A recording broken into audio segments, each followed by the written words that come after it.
এটা আমি দুঃখ প্রকাশ করি, ইভেন এটা আমি ফিলও করি।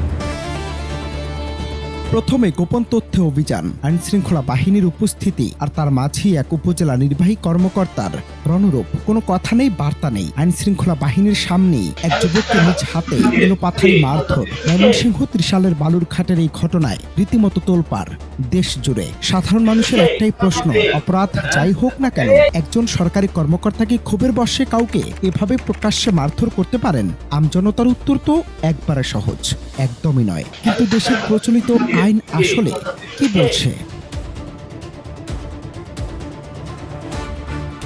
আইন যেন এখানে নিজেই সাধারণ মানুষের কাতারে এসে দাঁড়ালো। বাংলাদেশের সংবিধান ও প্রচলিত আইন খুব পরিষ্কার করে বলছে, দেশের কোনো নাগরিককে আইনি প্রক্রিয়া ছাড়া শারীরিক নির্যাতন বা শাস্তি দেওয়ার অধিকার রাষ্ট্র কোনো সরকারি কর্মকর্তাকে দেয়নি। মোবাইল কোর্ট আইন 2009 অনুযায়ী একজন ম্যাজিস্ট্রেট নির্দিষ্ট আইনি প্রক্রিয়া মেনে সীমিত পরিসরে বিচার করতে পারেন, কিন্তু নিজের হাতে আইন তুলে নিয়ে কাউকে মারধর করতে পারেন না। যদি কোনো ম্যাজিস্ট্রেট আইন ভেঙে কাউকে আঘাত বা গালিগালাজ করে, তবে দণ্ডবিধি 323 এবং 352 ধারা অনুযায়ী তিনিও একজন সাধারণ অপরাধীর মতোই ফৌজদারি মামলার আসামি হতে পারেন। ডেফিনেটলি আমি তো অবশ্যই দুঃখ প্রকাশ করব যে আমাদের একটা আইনসঙ্গত কার্যক্রমের মধ্যে চলমান অবস্থায় হঠাৎ করে এ ধরনের একটা ঘটনা, তো অবশ্যই এটার জন্য আমি দুঃখ প্রকাশ করব।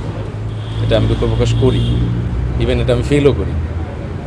শুধু তাই নয়, আইন আরো বলে, অভিযানে গিয়ে একজন ম্যাজিস্ট্রেট কিন্তু যা খুশি তাই করতে পারেন না। অভিযুক্ত ব্যক্তি যদি কোনো অজানা অভিযোগের দোষ স্বীকার না করেন, তবে মোবাইল কোর্টের মাধ্যমে জোর করে সাজা দেওয়ার কোনো নিয়ম নেই। সেক্ষেত্রে ম্যাজিস্ট্রেটকে মামলাটি নিয়মিত জুডিশিয়াল আদালতে পাঠাতে হবে। এমনকি সাজা দেওয়ার আগে অভিযুক্তকে আত্মপক্ষ সমর্থনের সুযোগ দেওয়াটাও বাধ্যতামূলক।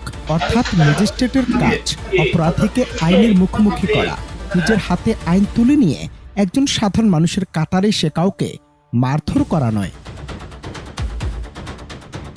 এদিকে বিশ্লেষকদের মতে এখন মূল প্রশ্নটি তাই শুধু ত্রিশালের এই ঘটনা নয়, প্রশ্নটি আরো বড়। আইনের রক্ষক যদি নিজে আইনগত সীমা অতিক্রম করেন, তাহলে সাধারণ মানুষ যাবে কোথায়? কেউ অপরাধ করে থাকলে তার বিচার আইনের নির্ধারিত পথে হতেই পারে। সরকারি কাজে বাধা, অসৎ আচরণ কিংবা অন্য কোনো অপরাধের অভিযোগ থাকলে তার বিরুদ্ধে মামলা, গ্রেপ্তার, মোবাইল কোর্ট বা নিয়মিত আদালতের প্রক্রিয়া যেটা আইনসম্মত সেটি অনুসরণ করতে হবে। কিন্তু অভিযোগের জবাবে প্রকাশ্যে মারধর কোনোভাবেই গ্রহণযোগ্য হতে পারে না বলে মন্তব্য অনেকের।